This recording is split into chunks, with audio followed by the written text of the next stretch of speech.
This is a video to help us have a better understanding of someone struggling in poverty and looking to bridge out of poverty.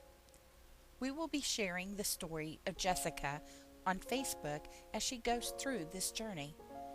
This is a video journal for insight of someone to capture the American dream. Jessica is willing to share her experiences to help others in need, that they can get out of their situation of poverty if they strive to. I'm a single mom with 4 kids. My oldest is Christian. He's 16. He is a sophomore in high school. And then I have Cameron, who's 13, and he's an 8th grader in middle school. Jackson is 10, and he's a 5th grader this year. And Brianna is a 3rd grader. The reason behind our homelessness is complicated. I left an abusive relationship and moved to Texas and ended up in a toxic relationship that took all of my money. And I put my priorities on someone else other than my kids. And when I decided that my kids were my priority, it was too late. And luckily, Mission 911 had an opening for me, and we got to move into one of the family apartments. The difference at Mission 911 is that you go through an interview process to make sure that you are in the right mindset and you're ready to start over and to build a foundation for stability in the future. This program is more individualized, and the people behind the program are more focused on individual success than the success of the program. I am working for Walmart, and I became employed after moving into Mission 911, and I've been there for almost a year. My plan for my children and myself is to move into our own house and to watch my kids graduate from school and go to college and become successful adults who do not end up in a shelter. Mission 911 allows me to parent my children in a way that's different than the other shelters in Corpus. I get to set my own rules for my kids. I get to allow them to do what I feel is appropriate for them and not what the shelter rules say is okay for all kids. I get to set boundaries that are just for one specific kid. We do have more privacy here. It's less stressful on the kids.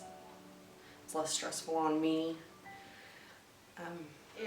There's limitations to what I'm able to do because we have a curfew. I had to change my schedule at work because when they hired me, they wanted me to be able to work until midnight, and I can't do that because I have to be in by 9. So that was one of the things that I had to put my faith in God about, because Tony said, we need you to go by our guidelines, and I was afraid that I was going to lose my job. But I went in and talked to a manager and explained to her what was going on, and she was able to work with me. We've had some single dads that came in, and